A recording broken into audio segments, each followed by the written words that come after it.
자, 반갑습니다.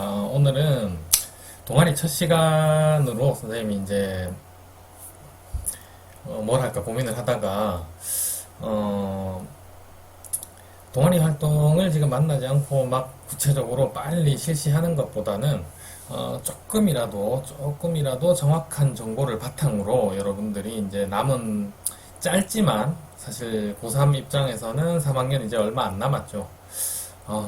특히나 수시 원서 접수까지는 더더욱 얼마 안 남은 상황이다 보니까 좀 급할 수는 있지만, 그래도 그 짧은 기간이라도 또 정확한 정보를 바탕으로 우리가 오늘 화면에 보듯이 어떤 동아리를 선택해야 할까요? 또는 어떻게 동아리를 활동을 해야 하나요? 라는 이런 주제로 선생님이 조금 얘기를 해보려고 합니다. 선생님은 지금 9년 정도 된 것 같아요. 9년 전부터 순수하게 고3만 이제 지도를 하다가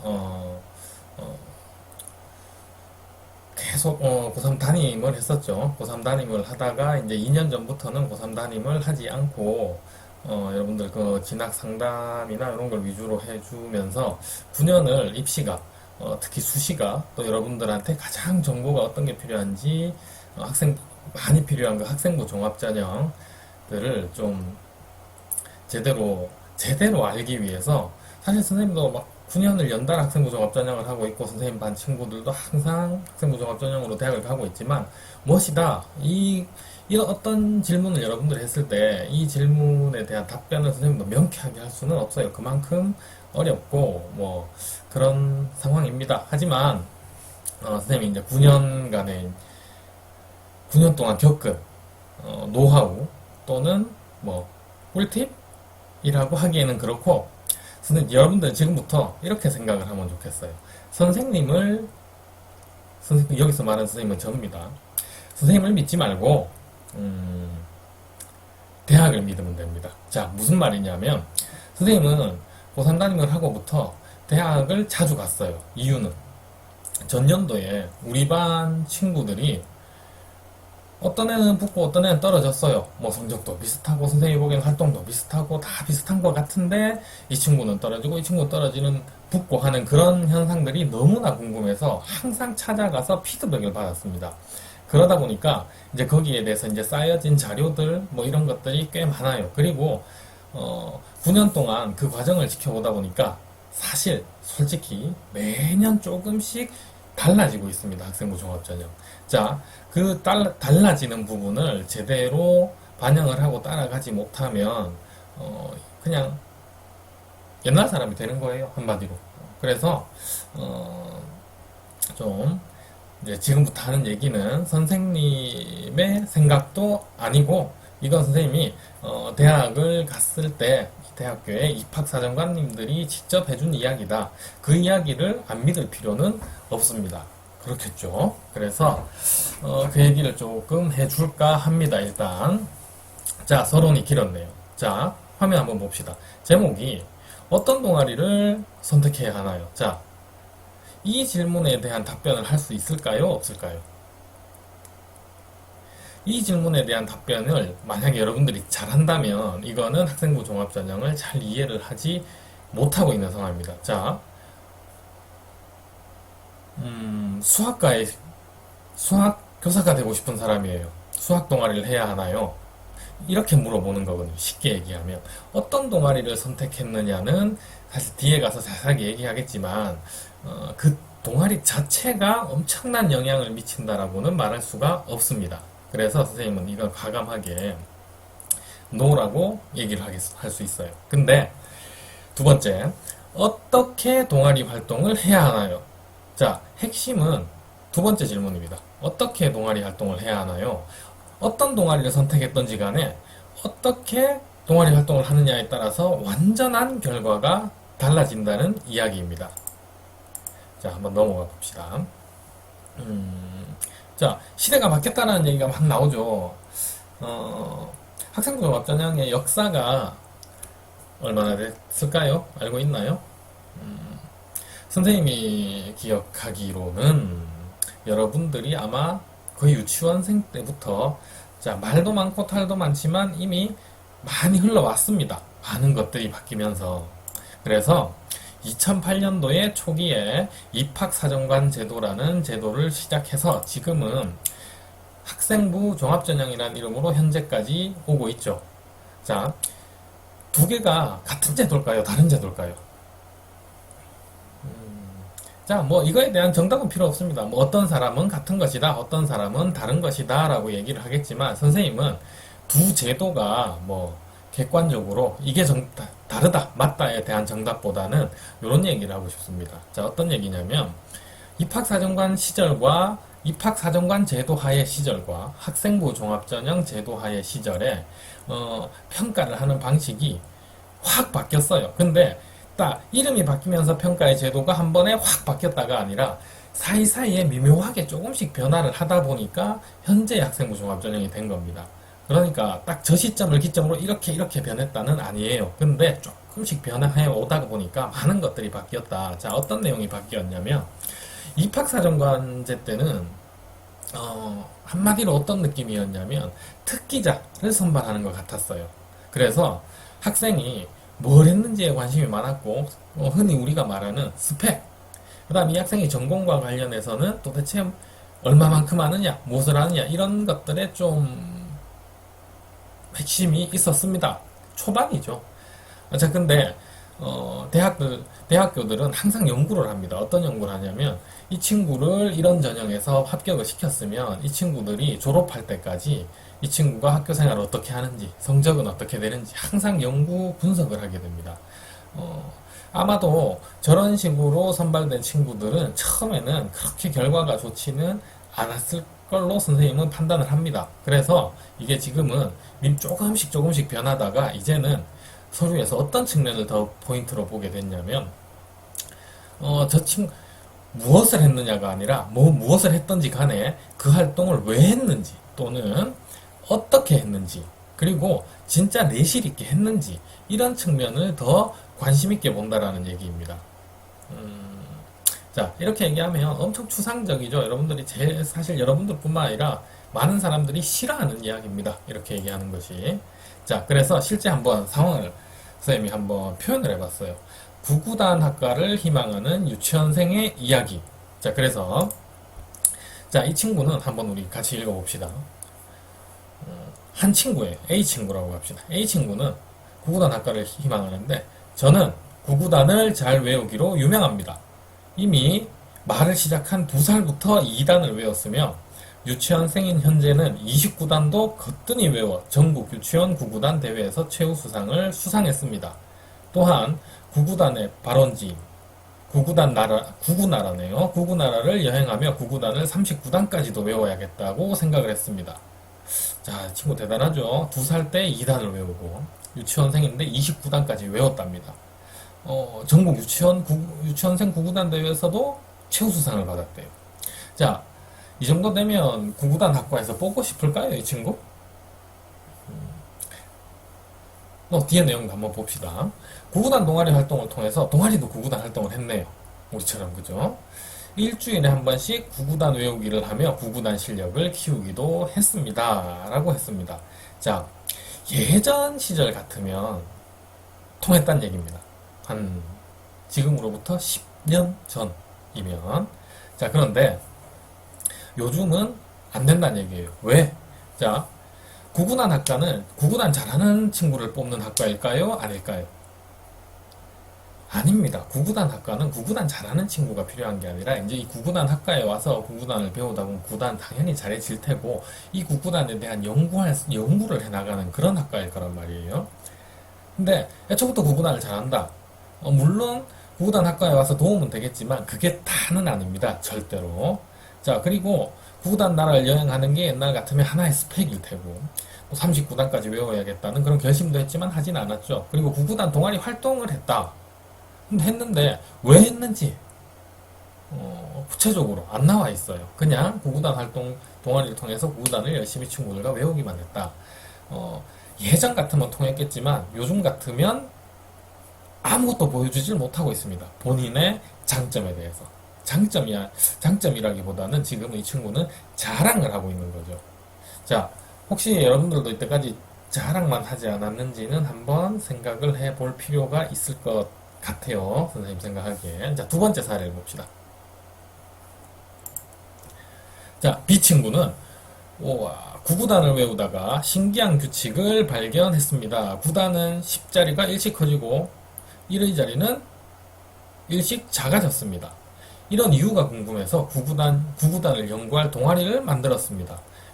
친구도 유치원생인데 대단한 친구입니다. 그죠? 구구단을 외우다 보니까 어떤 특정한 규칙을 발견했어요. 이걸 통해서 동아리를 만들었네요. 자, 대학에서 평가를 하는 사정관님들은 우리가 어떤 동아리 활동을 했으면 이 동아리 활동을 왜 했는지가 상당히 중요합니다. 알아야 돼요. 밝혀줘야 됩니다. 우리는 그러면. 근데 이 친구는 명쾌하게 밝혀줬어요. 구구단을 외우고 있는데 숫자의 변화가 이상한 규칙이 보였어요. 그래서 구구단 동아리를 만들었답니다. 자, 처음에 무작정 외우기만 하던 친구들도 제 이야기를 듣고는 각 단의 규칙을 찾게 되었고 서로 치열한 토론 끝에 구구단이 몇 개의 숫자로 더하는 것이라는 것을 알게 되었습니다. 자, 동아리 활동에서 친구들하고 막 치열한 토론과 또 연구, 분석 이런 것들을 통해서 구구단 원리를 사실 깨닫게 된 거죠. 깨닫게 되었고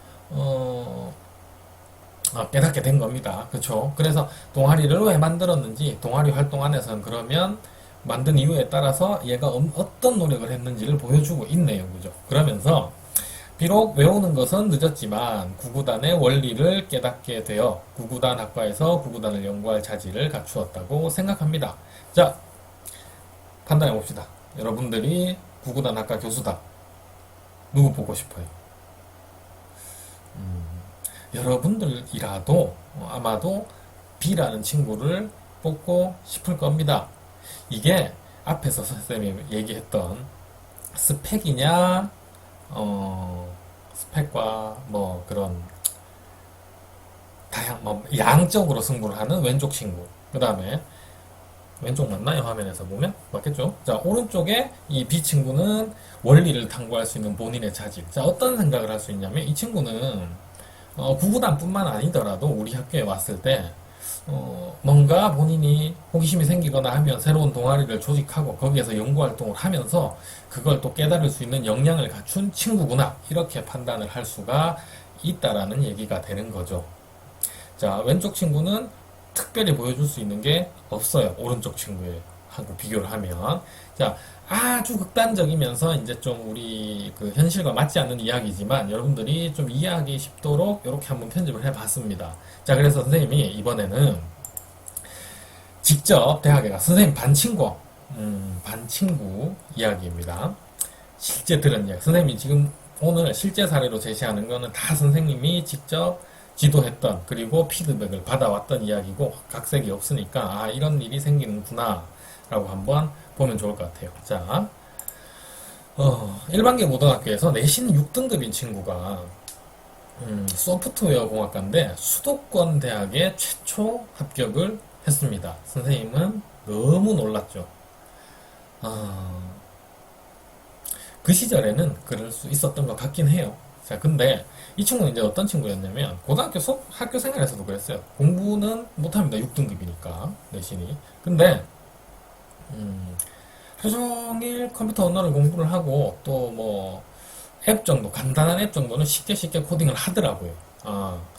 그런 이야기들과 실제 개발한 거 예전에는 생기부 말고 다른 막 추가 제출 서류를 낼 수도 있었기 때문에 본인이 앱 개발한 거를 막 제출을 하고 했어요.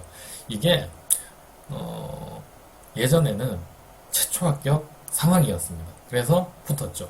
근데 나중에 선생님이 이제 이 친구에 대한 이야기를 들을 수가 있었는데, 자, 어떤 상황이었냐면 이 친구는 대학 생활을 하면서 C 언어나 뭐 그런 프로그래밍 언어 쪽을 본인이 알던 그쪽을 제외한 나머지 그 과목에서는 거의 학점을 제대로 이수를 하지 못했답니다. 최하점 또는 실격까지도. 그게 너무 많았대요. 나중에는 교수님들이 이 친구 처음 들어왔을 때는 와 천재다라고 했다가 나중에 판단하기는 이건 그냥 선행학습일 뿐이다. 아무 역량이 없었다. 그래서 이 대학이 그때부터 본격적으로 이 친구뿐만 아니라 이제 그렇게 뽑은 몇몇 친구들이 있겠죠. 그런 사례를 바탕으로 해서 바뀌었어요. 어떻게 바뀌었냐면 컴퓨터를 다루는 능력은 지금은 중요치 않다. 그거는 우리 학교에 와서 배우면 누구나 잘한다. 그러니까 지금은 기초적인 수학, 과학을 잘하는 친구 또는 이제 그쪽에 관심이 많고 창의성이 강한 친구 이런 친구들을 뽑겠다로 바뀐 겁니다. 이게 시대가 변화하고 있다라는 뜻이에요. 선생님이 얘기하는. 자, 그래서 어떤 대학교에서 이제 학생부 종합전형 안내 책자에 적어둔 얘기입니다. 소프트웨어 인재 전형은 특기자 전형이 아닙니다. 학교 생활을 충실히 한 학생들 중에서 소프트웨어 분야에 관심이 많은 학생, 수학, 그 다음에 수학, 과학 등의 전공 계열 위주의 탐구 활동, 동아리 활동, 수업 활동 등을 깊이 있게 진행한 학생이라면 소프트 인재 전형에서 긍정적인 평가를 이끌어낼 수 있습니다. 자, 예전처럼 그런 컴퓨터적인 능력, 그런 걸 바라는 게 아니라 어떤 능력을 바라고 있죠? 중간에? 소프트웨어 분야에 관심은 당연히 있어야 되겠죠. 근데 어떤 능력을 보겠다라면 수학, 과학 등의 전공 위주의 탐구 활동이라고 되어 있죠. 수학, 과학이 컴퓨터를 공부하기 위한 우리 고등학생의 입장에서는 전공 교과인 거예요. 이거를 여러분들이 꼭 받아들여야 합니다. 컴퓨터니까 컴퓨터만? 정보만? 절대 아니란 얘기예요. 컴퓨터 관련 학과에 진학하기 위해서는 수학과 과학이 중요하다라는 이야기가 되는 겁니다. 자, 이렇게 해서 시대가 어떻게 변해왔는지 선생님이랑 한번 사례를 가지고 살펴봤습니다. 자, 요 얘기를 한번 보죠. 동아리 활동과 관련된 이야기인데요. 스펙 쌓기식 활동보다는 과정과 위주의 경험을 하라고 중앙대학교 학생부 종합전형 가이드북에 이렇게 표현되어 있습니다. 한번 읽어볼까요? R&E 활동, 교내 학술대회 참여 등 특정 활동을 했다고 해서 무조건 서류평가에 긍정적인 점수를 받는 것은 아닙니다. 자, 작년도, 재작년도, 3년 전도, 4년 전도 선생님은 맨날 똑같은 질문을 받아요. 선생님, 저 R&E 2번 했는데요. 몇 점일까요? 선생님 저 과학 동아리를 3년 동안 했습니다. 그럼 괜찮겠죠? 모릅니다. R&E 활동을 어떻게 했는지, 동아리 활동을 어떻게 했는지가 중요하기 때문이에요. 근데 무작정 개수로만 할 수는 없다. 그래서 자, 그 밑에 이야기를 한번 볼까요? 지원자가 어떤 활동을 하였다면 입학사정관들은 단순 참여에 의미를 두는 것이 아니라 그 과정에서 얼마나 주도적으로 본인의 학업적 흥미를 이끌어 갔는지를 살펴봅니다. 자, 중요한 얘기가 나옵니다. 단순 참여에 의미를 두는 건 아니다. 그래서 내가 어떤 동아리를 했더라도 그냥 참여만 했어요. 아무 의미가 없습니다. 학업적 흥미를 어떻게 이끌어 갔는가? 엄청 어려운 이야기죠. 자, 그래서 뒤에서 선생님과 이 이야기를 한번 보게 될 거고, 왜 이야기를 선생님이 먼저 꺼냈냐면, 우리 이제 동아리 활동을 시작하는데, 동아리 활동을 통해서 얻고자 하는 분명한 목표를 설정을 해야 되거든요. 자, 그러면 동아리 활동을 했을 때 내가 어떤 평가를 받을 것이냐. 자, 크게 두 가지로 초점을 맞춰야 됩니다. 자, 학업 역량에서 나는 좋은 평가를 받고 싶다. 동아리 활동을 통해서. 또는 전공 적합성에서 좋은 평가를 받고 싶다. 라고 볼 수 있습니다. 또 한 가지는, 아니네요. 그건 마지막에 보도록 하고. 자, 학업 역량이라고 하면 우리 일반적으로 전체 성적, 또 뭐 성적이 상승하는가 추이 등등 또 뭐 이런 것들을 생각을 할 수가 있고 또 수업 시간에 어떻게 했는가 이런 것들도 생각을 할 수 있겠죠. 근데 동아리 활동을 통해서 우리가 보여줄 수 있는 것 중에 가장 큰 것이 학업 의지와 태도라는 부분이 있습니다. 자, 그 다음에 전공 적합성이라는 부분을 보면 마찬가지. 이 부분 전공 적합성도 전공을 동아리 활동을 했느냐가 중요한 게 아니에요. 전공 관련 성적이 일단은 가장 큰 영향을 미칩니다. 하지만 동아리 활동을 통해서 보여줄 수 있는 건 전공에 대한 내 관심이 어떻다라는 정도를 보여줄 수가 있겠죠. 그렇습니다. 자, 그래서 한 가지 예를 들자면 이런 얘기도 할 수 있을 것 같아요. 전공 적합성과 동아리에 관련된 질문을 하면 항상 이런 질문을 해요. 선생님 저 수학과에 가고 싶은데 수학 동아리를 떨어졌어요. 어떡하죠? 수학과에 간다고 수학 동아리하고 전공 적합성이랑은 매칭이 되는 게 아닙니다. 전공 적합성이라는 건 전공 적합성에서 보여줄 수 있는 건 저기 성적과 관심이라고 했잖아요. 자, 나는 수학과를 가고 싶은데 방송부가 되었다고 칩시다. 방송부가 너무 재밌어서. 방송부 재밌을 수도 있잖아요. 그죠? 근데 방송부를 통해서도 수학에 대한 관심을 보여줄 수가 있어요. 아, 난 방송부 활동을 통해서 선배님들께 뭐 동영상 편집 기술이라든지 또 뭐 이런 동영상을 친구들한테 또 쉽게 시각적으로 표현할 수 있는 이런 방법들을 배웠습니다. 그걸 통해서 나는 내가 좋아하는 수학을 친구들에게 알려주고 싶었어요. 아, 수학에 대한 관심이 여기서 나오는 겁니다. 나는 수학에 관심이 많아요. 근데 내 동아리 활동인 방송부 활동에서 배운 기술을 접목시켜서 수학을 친구들한테 소개를 해주는 겁니다. 자, 수학 동아리 한 거랑 이거랑 큰 차이가 있을까요? 이렇게 내가 활동을 했다면? 아무 상관이 없겠죠. 자, 쌤 저는 뭐 할까요? 생명과학과에 가고 싶은데 생명과학 동아리 경쟁률이 너무 높아서 다 떨어졌어요. 그래서 독서 동아리에 가입이 됐어요. 어떡하죠? 저 인생 망했어요. 아니에요. 독서 동아리에서도 뭐 하면 된다고요? 생명과학과 관련된 독서하면 되잖아요. 그걸로 토론도 하고, 토론하다 보니까 독서부지만 실험도 하고 생명과학 어떤 이론을 읽고 토론을 하다 보니까 막 궁금한 게 생겼어요. 실험도 하고 싶어졌어요. 과학 선생님한테 찾아가서 우리도 한번 실험을 하게 했어요. 실험도 했어요. 괜찮죠, 그죠? 이렇게 해서 전공에 대한 관심을 충분히 보여줄 수가 있습니다. 그래서 여러분들이 동아리를 선택하는데 는 아니란 얘기입니다. 전공과 동아리. 어떤 동아리를 하더라도 어떻게 하느냐에 따라서 전공에 대한 관심을 무조건 보여줄 수가 있어요. 자, 그래서 선생님이 강조하고 싶은 부분은 여기입니다. 선생님은 동아리 활동을 통해서 학업 의지, 학업 태도, 이 부분을 보여줬으면 좋겠어요. 자, 왜냐하면은, 우리가 수업 시간만 활용을 해서는 동아리 활동, 수업 시간에서 내 학업 의지와 태도를 격렬하게, 그러니까 여기서 보여줘야 되는 건, 선생님은 이 표현을 많이 쓰거든요. 친구들하고 상담할 때. 치열하게 해봤어? 치열하게. 못 보여줍니다. 왜? 수업 시간에 따라가기도 바쁘고, 내신 성적 관리하기도 바쁜데, 50분 이내에.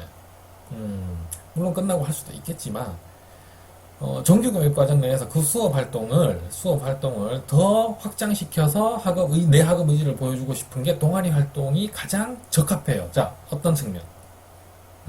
예를 들어 봅시다. 자, 방금 지금 한 얘기도 선생님이 예전에 한번 이제 들었던 이야기입니다. 선생님 반제자의 피드백 이야기인데, 이 친구는 국어를 공부하는데 문학 교과서를 공부할 때마다 화가 났어요. 왜? 문학 소설이 본인이 글 읽기를 너무 좋아하는데, 전문이 나와 있지가 않잖아요. 그죠? 교과서에는. 그래서 항상 이 친구는 전문을 빌려서 보는 그런 습관을 갖게 됐습니다. 그러다 보니까,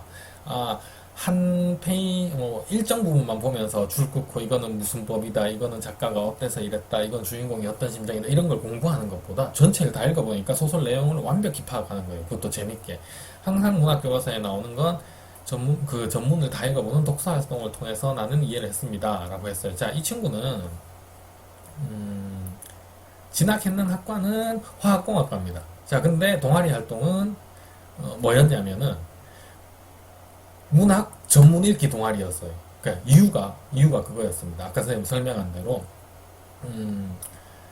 국어 시간에 공부를 하다가, 난 이렇게 공부하는 것보다는 내 호기심, 이 소설의 내용이 다 어땠을까? 충족을 하고 싶었어요. 그래서, 문학 독서 동아리를 본인이 개설을 한 다음에 거기에서 전체적인 내용을 읽고 친구들과 함께 줄거리도 나누고 그런 활동들을 했습니다. 자, 화학공학과를 지원하는 학생에게 어울리는 동아리인가요? 아니죠. 전공 적합성을 보여줬나요? 아니죠. 근데 선생님이 가서 물어보니까 선생님도 걱정을 했어요. 지원할 때는. 이 동아리 활동인데 이게 이과생이 문학 독서 그랬습니다. 근데 붙었어요. 다음 해에 쌤이 대학에 찾아갔겠죠. 너무 궁금했어요. 물어봤습니다. 이 친구 어떻게 된 건가요? 동아리 활동은 하니까 이 친구는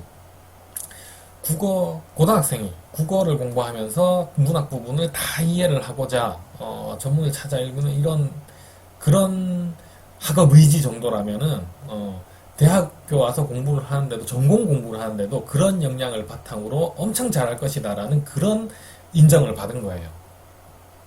그래서 학업 의지와 태도를 제대로 보여주었다라고 할 수 있습니다. 자, 그러면 전공적 합성은 반드시 동아리 활동에서 보여줘야 되느냐? 전공적 합성은 조금 더 나타내줄 수 있는 항목들이 많아요. 사실은 동아리 활동에서도 해줄 수 있습니다. 지난번에 선생님이 그 송교 선생님과 함께 찍었던 우리 동아리 안내 영상에 전형적인 전공적 합성을 드러내주는 그런 활동 예시였어요. 어떤 예시였냐면 생명과학과에 지원하고자 하는 기웃기웃 학생이 수업 시간에 유전 부분을 공부를 하다가 너무 그 유전 분석을 직접 해보고 싶어서 물고기를 가서 직접 잡고 그리고 그걸 통해서 유전 분석을 해보고 그리고 보고서까지 쓰는 전공적 합성을 잘 보여준 사례입니다. 그래서 안 좋다라는 게 아니에요, 선생님이 얘기하는 건. 근데 이제 학업 의지와 태도 저 부분을 조금 더 여러분들이 강조해서 동아리 활동에서 보여줄 수만 있다면 전공적 합성은 진로 활동과 전공에 대한 관심 같은 건 진로 활동과 또 교과 수업도 마찬가지고요. 그 다음에 자율 활동에서도 충분히 관심을 보여줄 수가 있다라는 이야기입니다. 알겠죠? 그래서 하나 이런 예시를 들어준 게 상당히 선생님이 이제 위험한 것은 표본이 되려고 해요. 아, 저거구나라고 생각하는 순간 전교생이 다 저걸 하는 거예요. 예를 들어서, 아, 요즘은 학종이구나. 전교생이 다 학종을 하려고 합니다. 아니죠. 전교생이 다 전공과 똑같은 동아리만 하려고 합니다. 아니란 얘기예요. 그래서 나는 어떻게 하면 좋을까를 한번 고민을 깊이 해보는 게 중요합니다. 자, 그래서 이제 마지막 남은 이야기는 동아리 활동을 통해서 얻을 수 있는 또 이런 얘기가 있습니다. 진로 탐색 과정을 동아리 활동을 통해서 보여줄 수가 있어요. 자, 어떤 이야기냐면, 선생님, 전 진로가 없는데요. 근데 막연하게 간호사가 되고자 하는 꿈은 조금 있었어요. 자, 1학년 때 간호 동아리를 했습니다. 간호 동아리 하면서 직접 병원에서 간호사 선생님들이 뭘 하는지도 알아보았고, 옆에서 구경도 해보았고, 또 봉사활동도 했습니다. 하는데, 와, 나는 너무 무섭고 이건 내 체질이 아니다라는 걸 깨달았어요. 자, 이 동아리 활동 나는 망했나요? 그리고 이 친구는 진로를 바꿨습니다.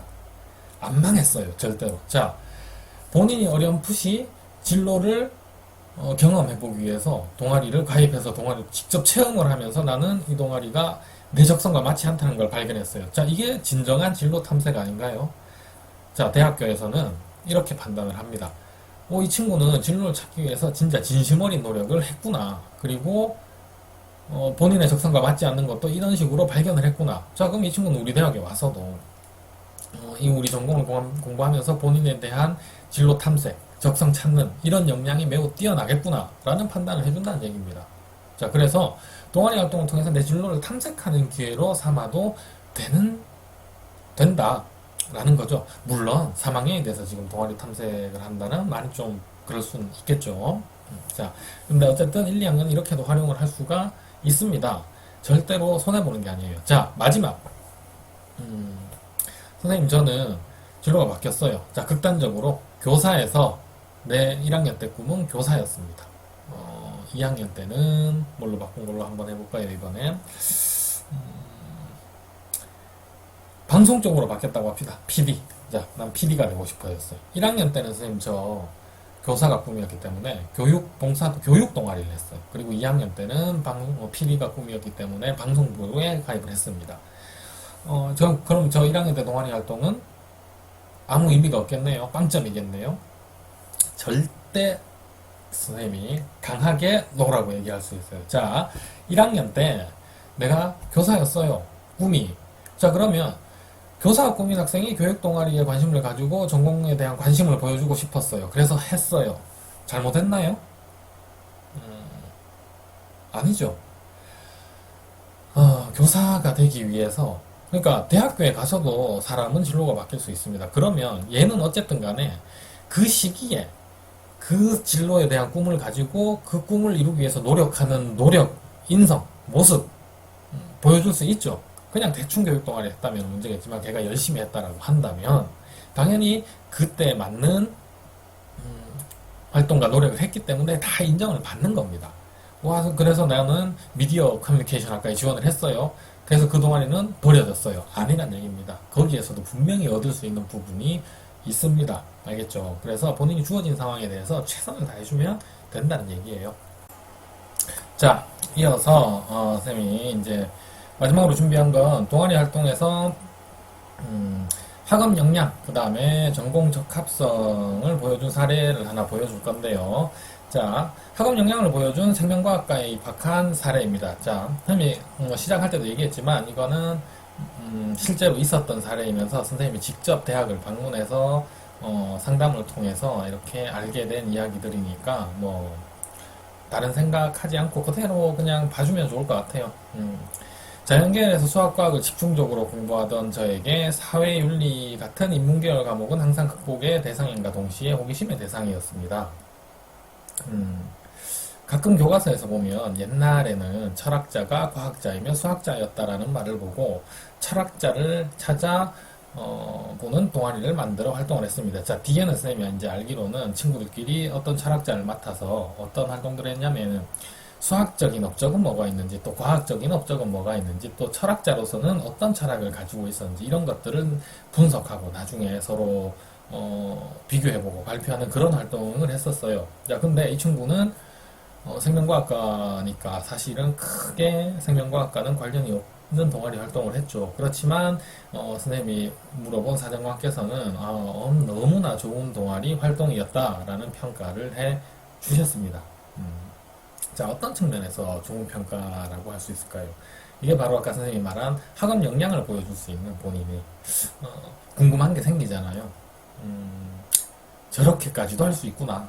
그러면 생명과학과 교수님이 보기에 우리 학과에 와도 또 궁금한 게 생기면 저렇게까지 열심히 하겠구나.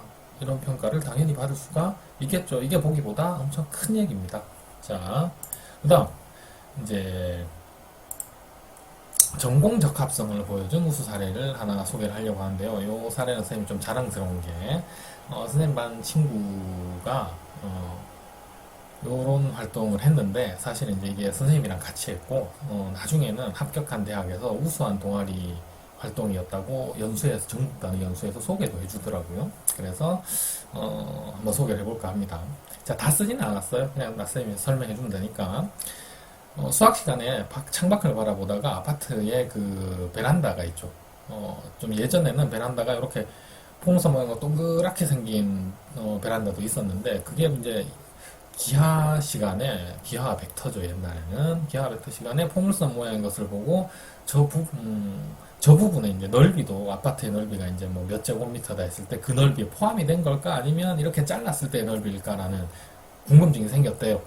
그래서 아파트에 찾아가서 경비실에 허락을 얻고 옥상에서 이제 밑으로 내려다보면서 사진을 찍었죠. 그러면 사진에 이렇게 포물선 모양이 등장하는데 요거를 바로 이제 컴퓨터로 옮겨서 그 부분만 이렇게 따라서 땄어요. 그래서 요게 이제 식이 어떻게 나올까 그 식을 한번 찾아보고 가장 바꾸기 쉬운 포물선이나 타원 형태로 바꾼 다음에 이제 넓이의 근사치를 아파트의 닮은 비lum이 닮은 비와 실제 넓이를 구해서 막 구해봤죠. 그런 활동을 하면서 얘는 뭐 또 거기서 한 단계 더 나가서 고등학교 교육과정에 없는 타원의 넓이도 찾는 과정을 혼자서 수화를 해내고 해서 완전 막 수학이라면 그저 여기저기에 적용하고 재밌다 하는 그런 모습을 잘 보여준 친구였어요. 그래서 이렇게 이제 수학과를 합격한 사례라고 말할 수가 있고요. 자, 뭐, 그러니까 선생님이 무작정 뭘 해라가 아니라 이렇게 전공적 합성을 살리고 싶으면 이렇게 학업 역량을 보여주고 싶으면 또 그쪽에 그래서 여러분들도 목표를 딱 가지고